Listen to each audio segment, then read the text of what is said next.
통상교회력 19번째 주일 참빛교회 주일 예배 참석하시는 여러분들 주님의 이름으로 환영합니다. 몇 가지 광고 말씀드리고 우리 함께 예배 드리도록 하겠습니다. 코로나 바이러스 사태로 인해서 계속해서 저희 모든 행사와 집회들 온라인으로 하고 있습니다.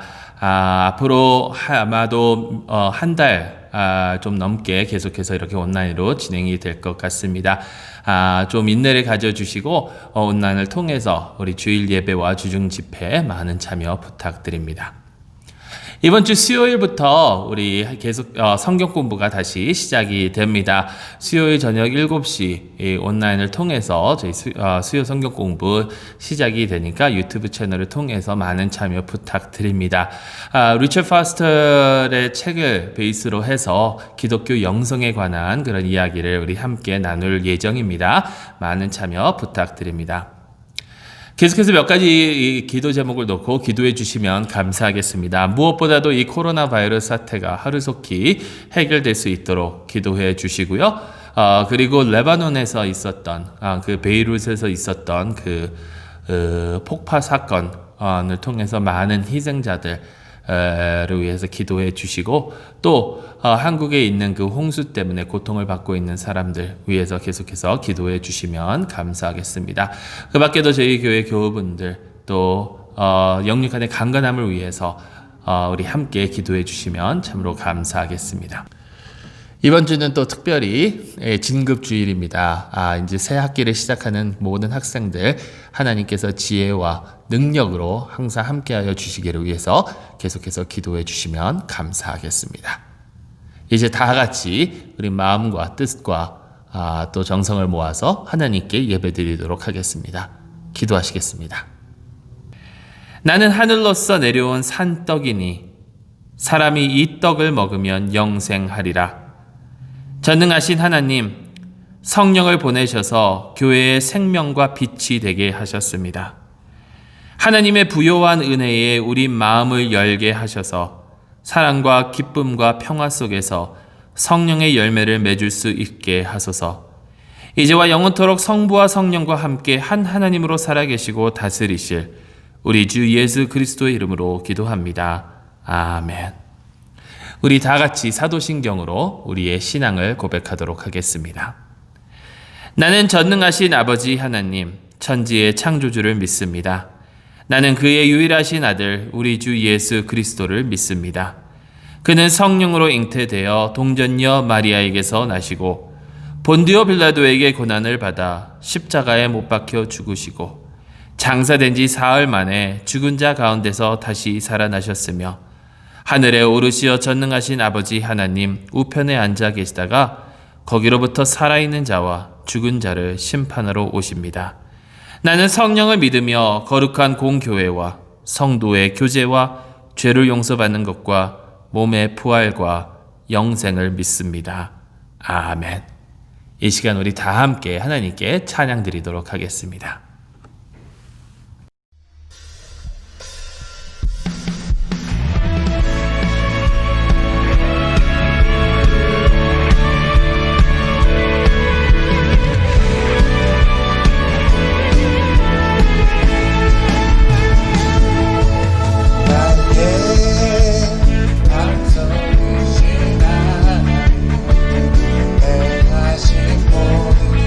걸 완전하신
곁으로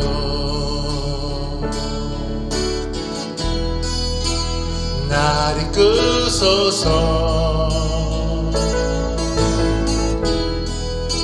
내 모든 것 다 드리며 주 음성 듣기 원하네.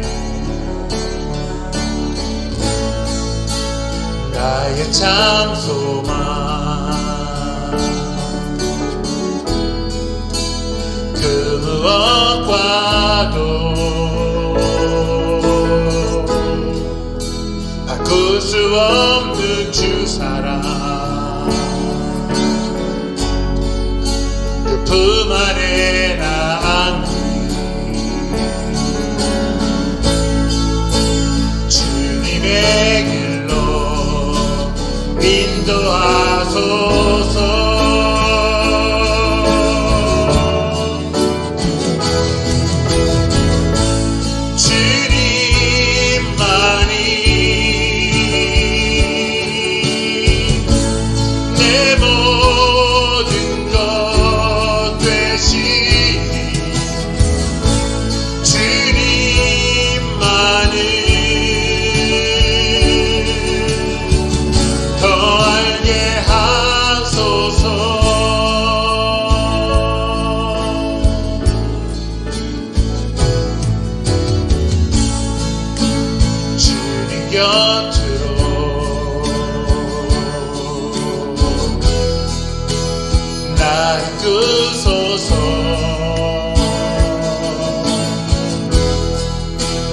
모든 것 다 드리며 주 음성 듣기 원하네. 나의 참 소망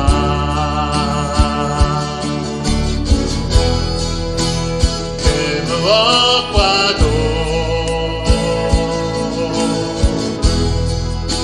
바꿀 수 없는 주 사랑 그 품 안에 난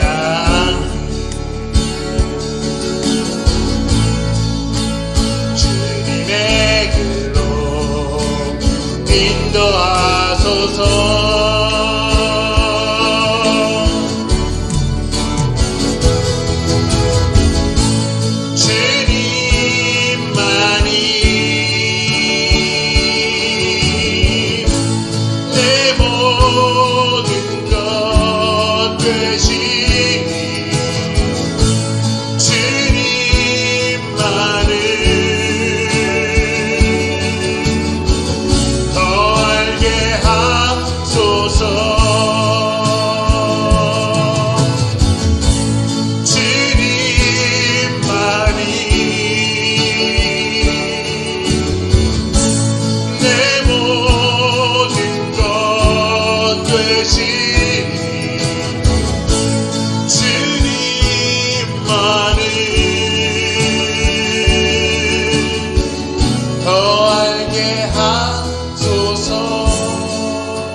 오늘 저에게 주신 하나님의 말씀은 마태복음 14장 22절로 33절 말씀입니다. 제가 봉독하도록 하겠습니다.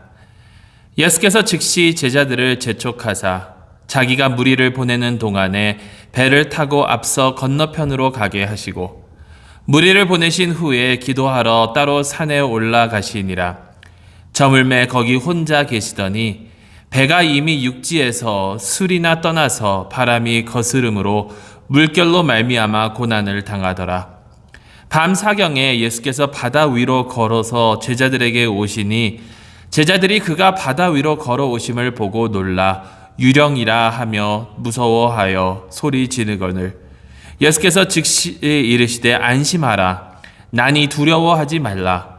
베드로가 대답하여 이르되 주여 만일 주님이시거든 나를 명하사 물 위로 오라 하소서 하니 오라 하시니 베드로가 배에서 내려 물 위로 걸어서 예수께로 가되 바람을 보고 무서워 빠져가는지라 소리질러 이르되 주여 나를 구원하소서 하니 예수께서 즉시 손을 내밀어 그를 붙잡으시며 이르시되 믿음이 작은 자여 왜 의심하였느냐 하시고 배에 함께 오름에 바람이 그치는지라 배에 있는 사람들이 예수께 절하며 이르되 진실로 하나님의 아들이로소이다 하더라. 아멘.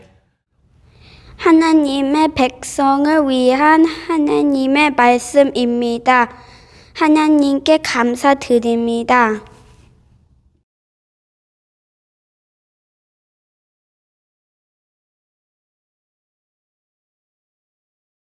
우리 함께 기도하고 하나님 말씀 함께 나누도록 하겠습니다. 사랑의 하나님 아버지, 이 시간 저희가 다시금 주님의 말씀을 들을 수 있도록 저희를 인도하여 주니 감사합니다. 저희에게 주님의 음성을 들려주시옵고 이 말씀을 통하여 주님 영광받아 주시옵소서. 아버지 하나님께 영광되는 삶을 살아갈 수 있는 힘과 지혜와 방법을 이 말씀을 통해서 깨닫기를 소망합니다. 예수 그리스도 이름으로 기도드리옵나이다. 아멘. 제가 한국에 있었을 때 80년대 후반의 일이었습니다. 한국에서 어느 코미디언이 이 한국의 그 텔레비전에서 물 위를 걷는 방법 해가지고 자기 집 안에 세숫대야를 쫙 여러 개를 물을 받아놓고 거기서 연습을 하다가 이제 한강에 가서 물 위를 걸으려고 했던 그러한 장면이 떠오르더라고요.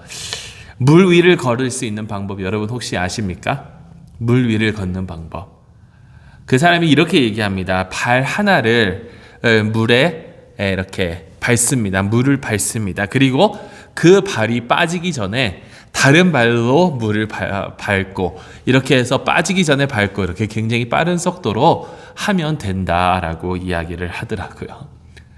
여러분 결과는 너무나도 뻔히 잘 아시겠죠. 그 사람은 한강에 빠져서 허우적거리다가 겨우 구조돼서 나왔습니다. 어느 랍비와 신부와 목사가 낚시를 갔다라고 합니다. 참 희한하게 어느 호수에 다다랐는데 낚싯배가 호수 이제 해변가에 있는 것이 아니라 저 멀리 저기 호수 중간에 이렇게 배가 떠 있었다라 그래요. 그래서 랍비가 먼저 물 위를 걸어서 딱 가더니 배에 올라타고 낚싯대를 던집니다. 신부도 물 위를 걸어서 이렇게 가더니 배에 타서 낚시를 하기 시작합니다. 왜 이런 이야기에는 항상 랍비와 신부는 좋은 일이고 항상 목사가 그 이야기에 그 농담 파트가 되는지 모르겠는데 목사도 그 랍비와 신부가 하는 거를 보고 이렇게 물 위를 걸어가고자 했습니다. 근데 목사는 금방 물에 빠져서 허우적거리고 말았다고 합니다. 그때 그 광경을 지켜보던 배 위에 랍비와 신부가 서로 하는 말, 물 밑에 돌다리가 어디 있었는지 알려줘야 했나라고 둘이 이야기하고 있죠. 여러분, 물 위를 걷는 것, 이것은 아무나 하는 것이 아닙니다. 예수님께서 물 위를 걸으신 이 사건, 마태를 비롯해서 마가와 요한도 기록하고 있는 이 사건은 예수님께서는 하나님의 아들이시요 이 세상의 메시아로 오신 것을 증거하는 이적입니다. 여러분, 이적의 목적은 가리키는 데에 있죠. 무엇을 가리키냐면 예수님을 가리키고 있어요. 예수님께서 메시아이심을, 예수님께서 하나님의 아들이심을 가리키고 있습니다. 이런 하나님의 아들로 아들이신 예수님께서 이 세상에 제자들과 시간을 보내시다. 이제 제자들을 먼저 보내시고 또 자기와 함께 있었던 무리들을 보내시고 난 이후에 기도를 하시고 난 후에 물 위를 걸으셔서 제자들을 찾아가십니다. 이런 예수님을 보면서 제자들은 처음에는 다 유령이라고 하면서 두려워하였습니다. 예수님께서 나니 두려워하지 말라라고 하셨을 때도 제자들의 마음속에는 어떻게 보면 의심이 가득 찼습니다. 다만 베드로가 예수님 정말 예수님이면 정말 주님이시면 나로 하여금 물 위를 걷게 해달라라고 요청하였고 예수님께서는 베드로에게 그래 와라 라고 말씀하셨습니다. 그런데 물 위를 걷다가 베드로는 바람을 보고 무서워하여 물에 빠졌고요. 예수님께서는 그런 베드로를 구하시고 배에 오르사 그제서야 모든 사람들이 진실로 하나님의 아들이로소이다 라고 고백을 하게 됩니다. 두려움에서, 유령을 본 그 두려움에서 진실로 하나님의 아들이로소이다 라는 그 예배와 그 고백의 모습으로 바뀐 이 사건. 여러분, 이 사건, 예수님께서 물 위를 걸으신 이 사건을 통해서 우리가 받을 수 있는 도전은 과연 무엇일까요? 2020년 이제 8월을 시작하면서 이제 새로운 학기를 학생들은 준비하면서 이제 새로운 그런 계절을 준비하는 저희에게 하나님께서 주시는 도전과 하나님께서 주시는 가르침은 과연 무엇일까요? 여러분, 먼저 우리가 알아야 되는 것은요, 우리가 살아가는 이 세상, 우리가 살아가야만 하는 이 세상, 우리가 나아가야만 하는 이런 우리의 삶 가운데는 많은 바람과 풍랑과 도전들이 기다리고 있다는 겁니다. 예수님을 믿고 예수님을 의지하고 예수님의 길을 걷는다라는 것은요, 이와 같이 많은 바람과 풍랑과 도전들이 기다리고 있고 우리는 그곳을 향해서 우리의 발을 내딛어야 한다라는 거예요. 베드로처럼. 그런데 우리는 참으로 신앙생활을 이러한 도전의 속으로 우리 발을 내딛는 것이 아니라 우리는 참으로 편하게 신앙생활을 하려고 할 때가 많습니다. 예수 믿으면 축복받는다라고 우리가 이야기하는데 우리가 말하고 우리가 생각하는 그 축복은 안정된 삶이고 별 문제 없는 그런 평탄한 삶, 편안하게 보낼 수 있는 그러한 삶을 우리는 생각하고 있죠. 이것이 어떻게 보면 우리 기복신앙의 모습입니다. 여러분, 한인들의 그 신앙에는 토속신앙인 샤머니즘이 항상 기초로 자리 잡고 있습니다. 이게 분명 기독교뿐만이 아니라 그 어떠한 종교든지 한국에 들어오게 되면 이 샤머니즘이라는 우리의 그 토속 신앙이 그 종교들을 변화시켜서 우리가 그 샤머니즘에서 벗어나지 못하는 그러한 모습을 보이게 된다라는 거죠. 불교도 마찬가지고 유교도 마찬가지고 물론 기독교도 마찬가지입니다. 여러분, 우리가 우리의 기도 내용을 한번 살펴보게 되면 그 기도 내용이 어떻습니까? 내 사업 잘 되게 해주십시오. 우리 자녀들 지켜주십시오. 큰 어려움 없게 해주십시오. 병에서 낫게 해주십시오. 모든 것이 다 이것이 잘 되고 저것도 잘 되게 해주십시오라는 그런 기도 내용이 아닌가요? 물론 이런 것을 위해서 기도하지 말라라는 것은 아닙니다. 고난을 겪지 않게 해달라는 기도, 여러분, 그런 기도는 우리가 항상 드리고 그것이 잘못됐다라는 것은 아니에요. 하지만 지금 나를 고난 속으로 혹은 내가 지금 당하는 이 고난을 위해서 기도하는 경우는 매우 드물다라는 겁니다. 여러분, 성경학자들이 오늘 이 베드로가 물 위를 걷다가 물에서 빠지는 그 장면을 보고 어떻게 보면 이거는 베드로가 세례를 받는 장면이나 다름없다라고 설명을 합니다. 그런데 여러분, 우리는 어때요? 우리의 세례받는 그 모습은 어떤가요? 물론 저희 장로교에서는 물을 머리에 뿌림으로써 세례를 주긴 하지만 왜냐하면 이건 상징적인 것이기 때문에 아무리 침례를 하는 그 교단이다 하더라도요, 그 침례하는 그 모습을 보게 되면 아주 안전하게, 아주 편안하게 그 모든 것을 진행한다라는 거예요. 제가 보스턴에서 다니던 그 교회가 이제 미국 교회에 세례를 들어 살았는데 그 미국 교회가 침례교였어요. 그 침례교를 보게 되면 강단 뒤에 베프티스멀 그 텁이 있습니다. 완전 그 목욕탕처럼 큰 텁이 있고 거기서 이제 1년에 몇 번 이렇게 침례를 베풀게 되는데요. 여러분, 보스턴 겨울이면 춥잖아요. 그러면 아주 따뜻한 물에, 아주 온도가 딱 알맞는 물에 침례를 하게 되고 목회자들은 그 갯벌에서 입는 그런 작업복 같은, 그래서 옷이 젖지 않는 그런 것을 곁에 입고 거기서 이렇게 침례를 베푼다라는 거예요. 여러분, 이게 잘못됐다는 것이 아니라 우리가 얼마나 편리를 추구하는 그런 우리의 신앙의 모습을 보여주고 있다라는 거죠. 베드로처럼 물에 빠져서 죽을 뻔한 그런 모습이 아니라, 여러분 사실 침례의 그 세례의 의미가 거기에 있지 않나요? 나는 죽고 그리스도 안에서 다시 살아나는 것. 그런데 우리는 편안하게 살려고 하고 나의 그 편리를 지키려고 하고 그것만 간구하는 모습을 너무나도 많이 보인다라는 그런 말이에요. 나를 고난 속으로, 나를 십자가 속으로, 십자가를 짊어지게 보내달라. 우리가 찬양 가사로는 때로는 부를지 모르지만 우리가 그런 기도를 드려본 적이 과연 있나요? 근데 여러분, 주님께서 저에게 약속하신 삶의 내용이 무엇입니까? 주님께서 약속하신 그 삶의 내용이 나를 믿고 따르면 너희가 삶이 평탄해질 것이고 너희가 아무런 어려움도 겪지 않을 것이고 너희가 평안한 그런 삶을 살 것이다 라고 약속하셨나요?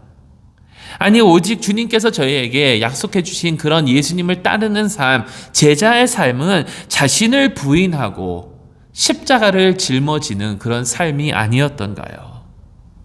고난이 있고 풍랑이 있으면 그곳으로 내가 발을 먼저 내딛는 그러한 삶이 예수님을 따르는 그러한 삶이 아닌가요? 베드로처럼.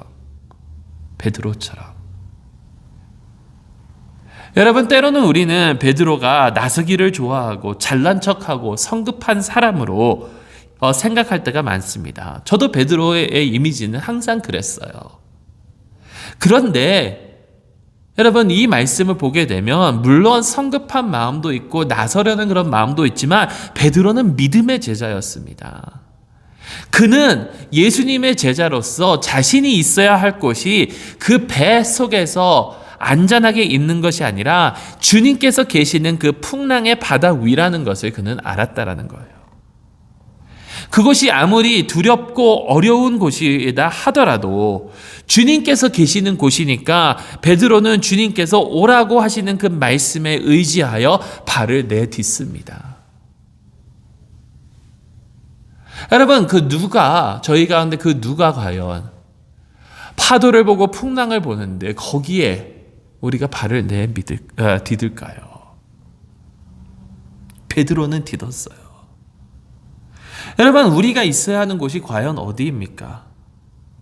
우리가 있어야 하는 곳이 안전하고 조용하고 평탄하고 편한 그러한 곳입니까? 아니면 주님께서 역사하고 계시는 그 풍랑과 파도 가운데입니까? 여러분, 많은 사람들이 이야기하지만 어떻게 보면 지금 저희가 겪고 있는 이 사태들, 코로나 바이러스 사태로부터 시작해서 베이루트에서 일어난 그 폭발 사건이나 북에서 일어나고 있는 사건이나 아니면 남한에서 일어나고 있는 홍수나 그 우리가 겪고 있는 여러 가지 어려움이 교회가 너무도 안정과 평안만 추구해 온 사태들 때문이 아닐까. 가만히 두면 절대로 물 밖으로 나아가지 않으니까, 배 안이 너무도 편안하니까 하나님께서 배를 뒤집으셔야만 그 파도의 현장으로 주님께서 역사하시는 곳으로 가니까 하나님께서 그렇게 하고 계시는 것이 아닐까라는 생각도 해보게 됩니다. 건물 위주로의 그런 사역, 여러분, 많은 한인교회들이 그 건물 위주로 그 건물 안에서만 자기들끼리 편안하게 드리는 그러한 신앙생활을 하고 있었지 않습니까? 건물 안에서, 좋은 건물 안에서 평안하게 예배드리고 성경 공부하고 같이 커피 마시면서 교제 나누고. 하지만 주님께서 원하시는 곳은 어렵고 힘들고 고통스럽고 그 환난 안으로 가득 찬 이 세상이 아닐까라는 그런 생각을 해보게 된다라는 거예요. 여러분, 그렇다고 해서 저희가 크게 놀라운 그런 사역을 찾아서 우리가 감당해야 된다. 여러분, 할 수 있으면 그렇게 해야 되겠지만 그렇게까지 고민할 필요도 없다라는 거예요. 우리가 할 수 있는 작은 것부터 시작하면 된다라는 거예요. 우리 가운데. 여러분, 한 가지 예를 들면요. 저희가 이렇게 온라인으로 예배 드리는 것, 때로는 불편하게 생각할 때도 있고, 저도 함께 모여서 예배 드려야 된다라고 생각하는 사람입니다. 그래서 함께 교제도 하고, 함께 모여서 하나님을 찬양하고, 그것보다 더 아름다운 게 어디 있겠어요. 그런데 여러분, 보세요. 그렇게 우리가 편안하게 신앙생활을 하다 보면 우리 가운데 환난과 고통을 받고 있는 사람들을 잊어버릴 때가 너무나도 많다라는 거죠. 많은 교회들이 이렇게 온라인으로 예배를 전환하면서 생겼던 그 긍정적인 부분 중에 하나가 무엇이냐면, 노양원이나 이런 데에 갇혀서 교회에 나올 수 없는 그런 사람들이 육체적으로 불편해서 재활치료를 받기 때문에 여러 가지 그런 여건이 안 돼서 교회에 physically 이 육체적으로 나올 수 없는 사람들이 교회와 하나가 돼서 예배를 드릴 수 있는 그러한 시대가 되었다라는 거예요. 만약에 우리가 여기에 모여서 예배당에 모여서 예배를 드리고 그 옛날 방식대로 계속 진행이 됐다면 우리가 과연 그들을 한 번이라도 생각해 봤을까요?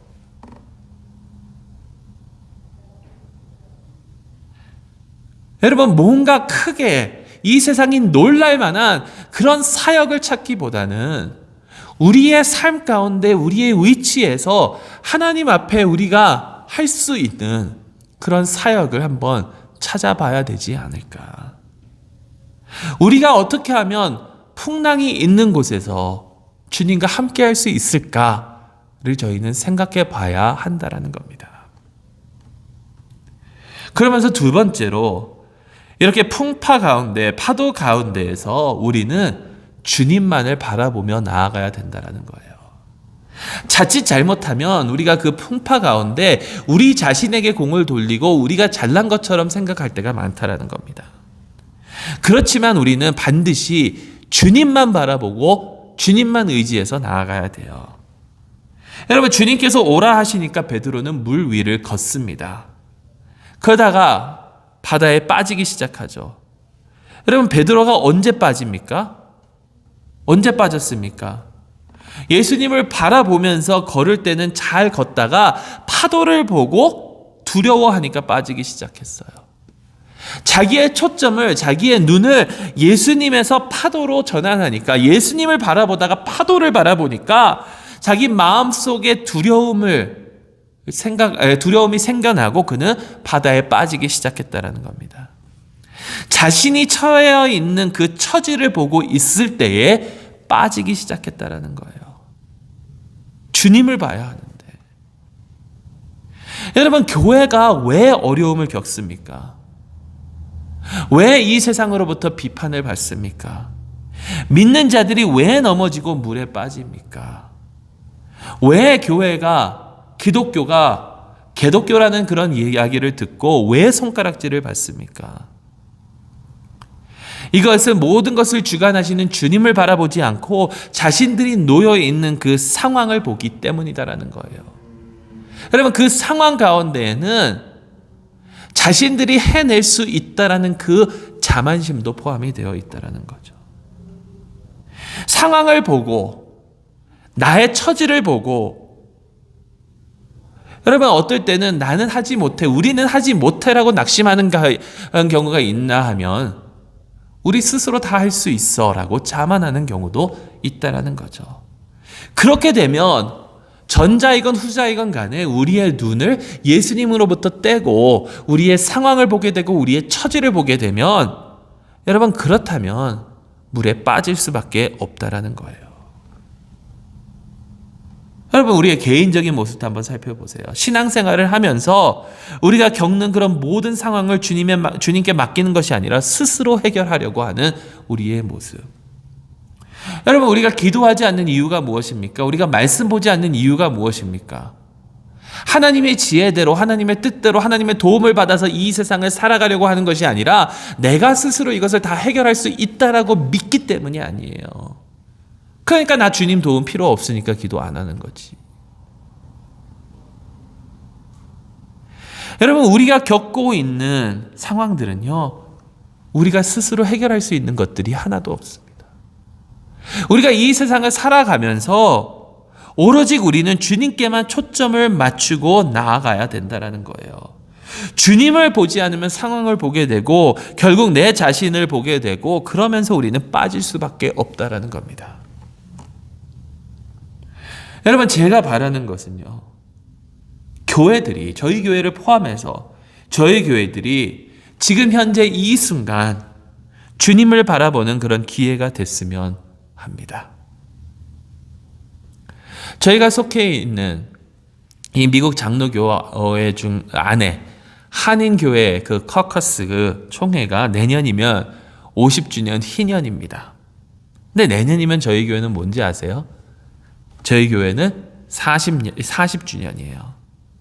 여러분들, 희년이 주는 의미가 있고 40주년이 주는 의미가 있다라고 생각을 합니다. 희년에는 새롭게 원상복귀돼서 회복되는 그런 것들, 하나님께 기쁘게 찬양하는 그러한 축제. 여러분, 40주년은 뭐예요? 광야 생활을 끝내고 이제 약속의 땅으로 들어가는 거잖아요. 근데 전에 어느 선교사님이 이런 말씀을 하시더라고요. 가나안 땅은 들어가는 게 목적이 아니라고. 우리가 장례식 때 요단강 건너가 만나리 찬송을 부르지만 여러분, 사실 요단강 건너서 간 그 땅은요, 천국이 아닙니다. 40주년 끝에 40년 후에 오는 그 땅은요, 그 약속의 땅은 가서 우리가 정복해야 되는 거예요. 우리가 차지해야 되는 거예요.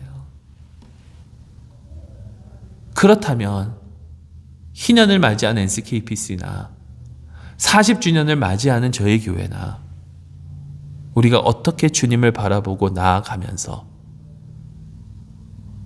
주님께서 주시는 약속의 땅을 정복하며 나아갈 수 있을까요? 주님을 바라보는 작은 믿음이 필요합니다. 세 번째로, 하나님의 역사를 체험하려면요, 여러분, 체험하려면 주님을 향한 작은 믿음이 필요한 거예요. 오늘 31절 말씀을 보세요. 예수님께서 베드로에게 이렇게 말씀하십니다. 믿음이 작은 자여, 왜 의심하였느냐? 믿음이 작은 자여. 여러분, 이 말씀이 여러분들은 어떻게 들리시나요? 어느 예배 자료를 보니까 이것을 여러 가지 톤으로 한번 얘기해 보라고 그러더라고요. 야, 이 믿음이 작은 자야. 아니면 믿음이 작은 자야. 믿음이 작은 자요. 목소리 톤을 바꿔가면서 이렇게 한번 얘기해 보래요. 말해 보래요. 어떻게 나에게 들리느냐. 여러분, 예수님께서 하시는 이 말씀이 여러분들에게는 어떻게 들리십니까? 책망? 너 믿음이 그것밖에 못 되냐? 아니면 예수님께서 화가 나셨나요? 내가 너희를 지금 얼마나 가르쳤는데 너희 수준이 그거밖에 되지 못하느냐? 아니면 안쓰러운 모습? 아이고, 믿음이 그것밖에 되지 못하느냐? 여러분, 어떻게 들리시나요? 저는 처음에는 이 말씀이 책망의 소리로 들리더라고요. 너 믿음이 그것밖에 되지 못하느냐?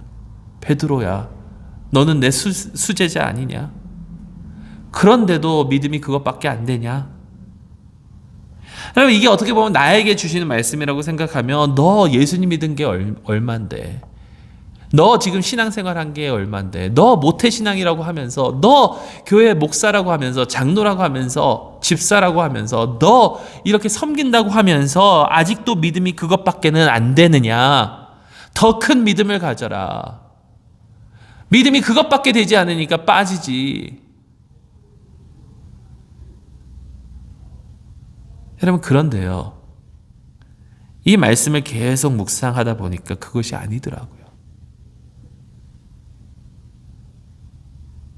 여러분, 예수님은 어떤 신분이십니까? 예수님은 사랑과 은혜가 풍성하신 분 아닌가요?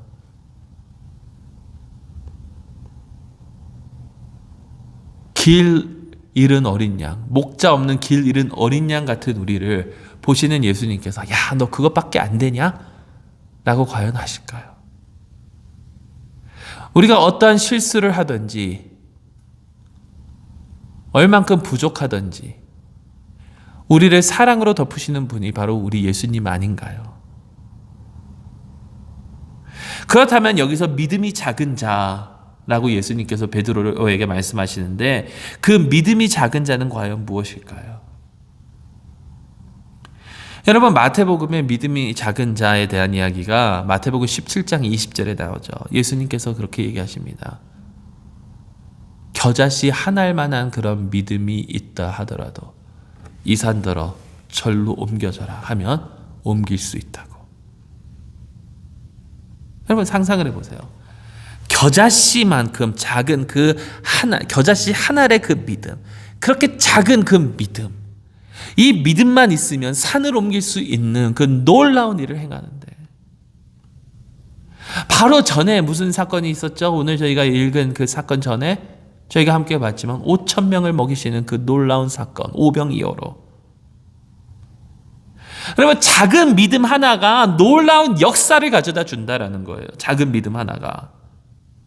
베드로의 작은 믿음으로 내디딘 그 한 걸음이 배에 있는 모두를 두려움에서 예배와 경배의 모습으로 변화시켜 줬다라는 겁니다. 여러분, 그런데 왜 우리는 이러한 경험을 하지 못하는지 아세요? 왜 이러한 놀라운 사건을 체험하지 못하는지 아세요? 여러분, 그 이유는요, 작은 믿음으로 한 걸음 내딛지 않으니까 그렇다라는 거예요. 믿음이 요구되는 일을 우리가 하지 않으려고 하니까. 여러분, 주님께서 원하시는 것은요, 작은 믿음으로 한 걸음 내딛는 겁니다. 우리의 작은 그 믿음을 통하여 주님께서는 역사하시기를 원하신다라는 거예요. 베드로의 한 걸음이 그 배에 있는 모든 제자들에게 변화를 가지고 온 것처럼, 여러분, 저와 여러분의 그 작은 믿음의 한 걸음이 우리의 가족들을, 우리의 교회를, 우리의 이 사회, 주변 사회를 변화시킬 수 있다라는 그 놀라운 사실을 믿으시기 바랍니다. 그래서 주님을 바라보면서 한 걸음, 그 믿음의 발걸음을 내딛는 저희 모두가 될 수 있기를 간절히 소망합니다. 여러분, 우리가 있어야 할 곳은 풍랑의 현장입니다. 그 풍랑의 두려움이 주님을 향한 찬양과 경배가 되는 그 놀라운 사건이 저와 여러분의 그 작은 믿음을 통해서 이루어질 수 있기를 주님의 이름으로 축원합니다. 기도하겠습니다. 사랑의 하나님 아버지, 참으로 감사드립니다. 작은 믿음이 아버지 하나님 평화를 가져다 주는 것처럼, 주님께 영광을 가져다 드리는 것처럼, 저희가 아무리 어렵고 힘든 곳이라 할지라도 주님께서 계시는 그곳에 한 걸음 믿음으로 우리의 발을 내디딜 수 있도록 인도하여 주시고 도와주시옵소서. 감사드리며 이 모든 말씀 지금도 살아서 역사하고 계시는 우리 주 예수 그리스도의 이름으로 기도드리옵나이다. 아멘.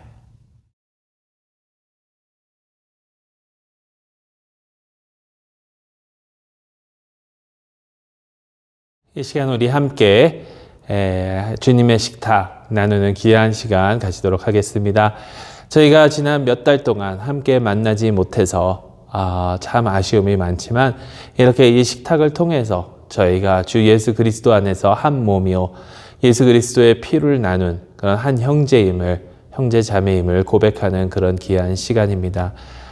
특별히 이제 가을이 시작하면서, 학기를 시작하면서 하나님의 은혜와 축복이 저와 여러분들에게, 그리고 이제 학업하는 학생들 위해 함께 하시기를 간절히 소망하고요. 이 떡을 먹으며 이 잔을 마실 때마다 예수 그리스도를 증거하는 것뿐만 아니라 예수 그리스도께서 저희를 위하여 준비하고 계시는 그 하늘의 그 귀한 식탁을 또한 미리 맛보는 귀한 시간입니다. 우리 함께 성만찬을 나눌 때 하나님의 놀라운 은혜와 축복이 여러분들과 늘 항상 함께 하시기를 간절히 소망합니다. 형제자매 여러분, 이것은 하나님 백성의 기쁨의 잔치입니다. 사람들이 동서남북으로부터 와서 하나님 나라 잔치에 참석할 것입니다. 사도 누가에 의하면 예수께서 그의 제자들과 함께 식탁에 앉으셨을 때에 떡을 가지사 축사하시고 떼어 제자들에게 주실 때에 저희 눈이 밝아져 예수인 줄 알아보게 되었다라고 합니다. 이것은 주님의 식탁입니다. 우리 구주께서 주님을 믿는 자들에게 그가 준비해 놓으신 이 식탁에 참여하도록 여러분들을 초대하십니다.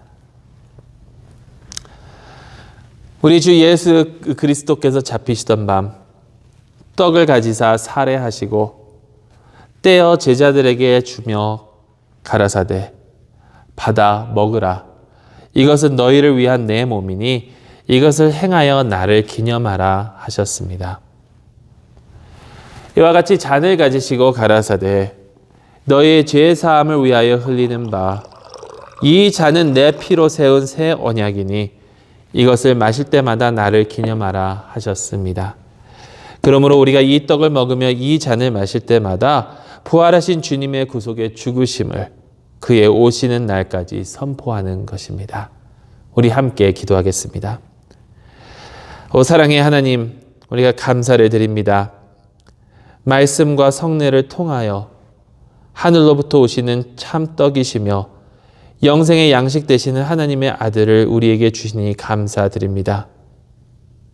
주님의 사역을 감당하는 우리에게 능력을 주시사 우리의 매일의 삶으로 우리의 감사함을 표현하게 하옵소서. 우리 주 예수 그리스도의 이름으로 기도합니다. 아멘. 여러분, 이 시간 여러분들께 미리 나누어 드렸을 것입니다. 혹시 받지 못하신 분은 다른 엘리멘트로 준비해 주셔도 좋고요. 이 떡과 잔 함께 나누도록 하겠습니다. 위를 떼시고 그 위에서 이제 떡을 꺼내시고요. 그리고 그 밑에 잔도 함께 나누도록 하겠습니다.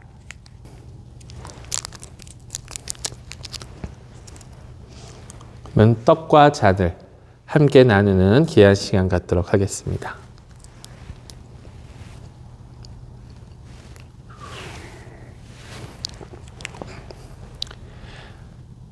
기도하겠습니다.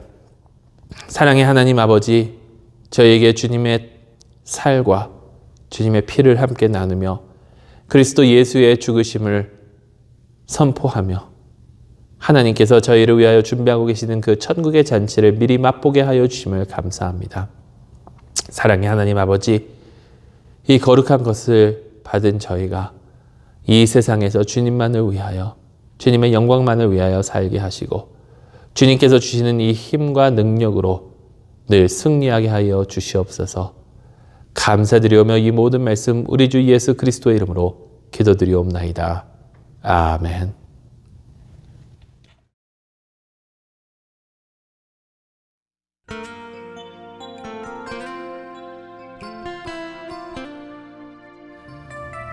우리 계속해서 기도하는 시간 갖도록 하겠습니다. 우리 함께 기도하시겠습니다. 오늘 기도는 뉴욕에 있는 제5가 장로교회에서 작성한 이번 주 기도문입니다. 기도하시겠습니다.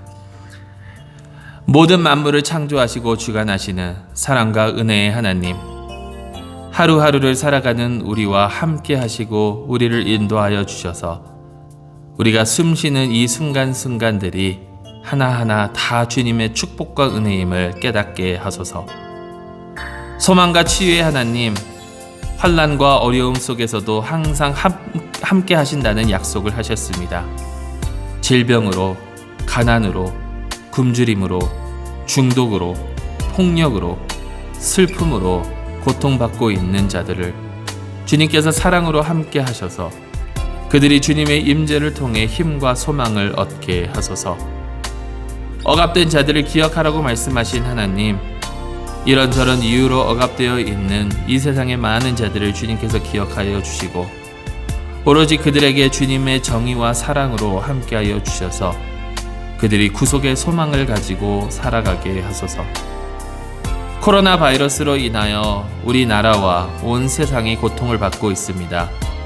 병든 자들을 치유하시고 슬퍼하는 자들을 위로하시고 지도자들을 주님께서 함께하여 주시고 지혜로 덮어주셔서 또한 의료진들과 꼭 필요한 일꾼들을 지치지 않게 주님 붙들어 주시옵소서. 주님 힘을 주시옵소서. 주님께서 지켜주시옵소서. 이 나라를 긍휼히 여겨주셔서 서로 다른 생각을 가지고 다투는 자들을 주님께서 하나로 묶어주시고 서로 이해하고 귀를 기울이고 함께 동역하여 선을 이루게 하소서.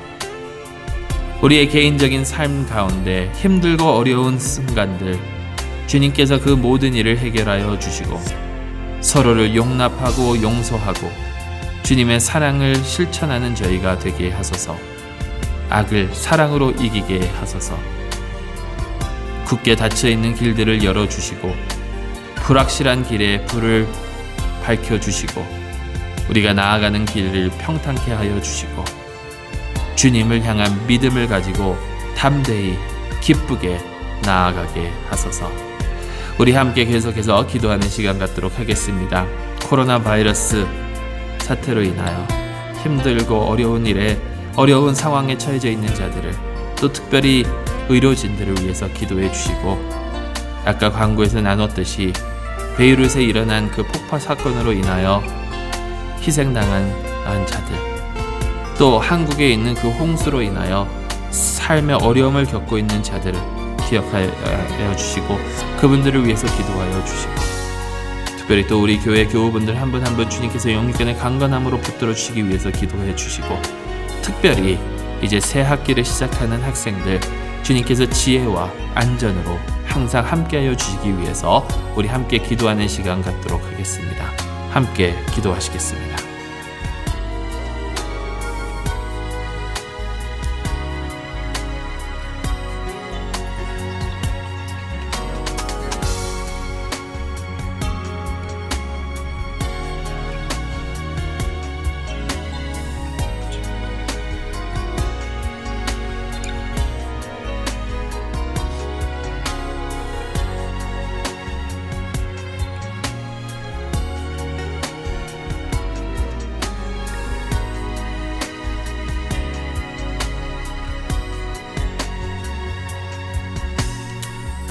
주님의 긍휼과 사랑 가운데 저희의 기도를 들어주시기를 간절히 소망하오며 이 모든 말씀 살아서 부활의 첫 소망이 되어주시고 지금도 하나님 앞 옆에서 우리를 위하여 중보하시는 우리 주 예수 그리스도의 이름으로 기도드리옵나이다.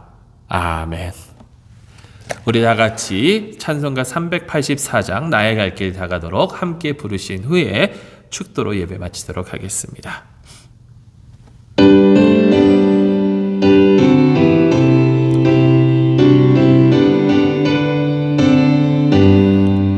나의 갈 길 다가도록 예수 인도하시니 내 주 안에 있는 긍휼 어찌 의심하리요.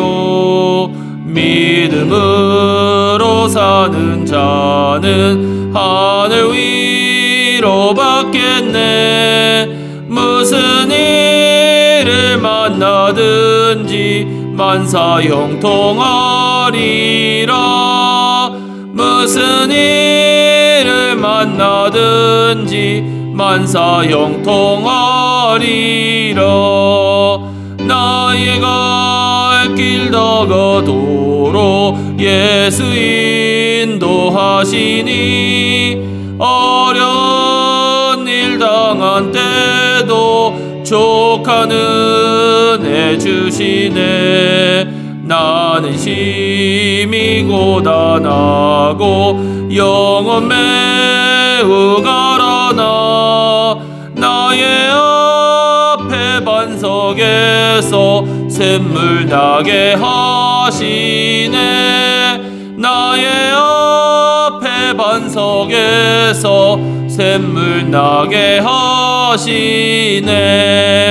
나의 갈 갈 길 더 가도록 예수 인도하시니 그의 사랑 어찌 큰지 말로 할 수 없도다. 성령 감화 받은 영혼 하늘 날아갈 때에 영영 부를 나의 찬송 예수 인도하셨네. 영영 부를 나의 찬송 예수 인도하셨네.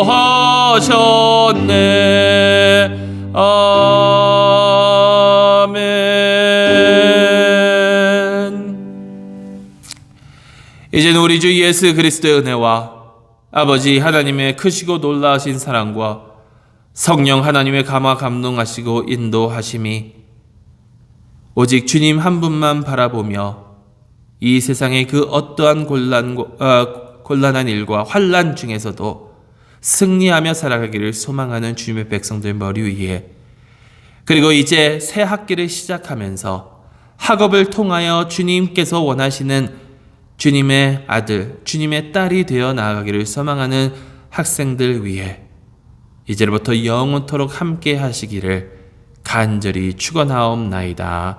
아멘.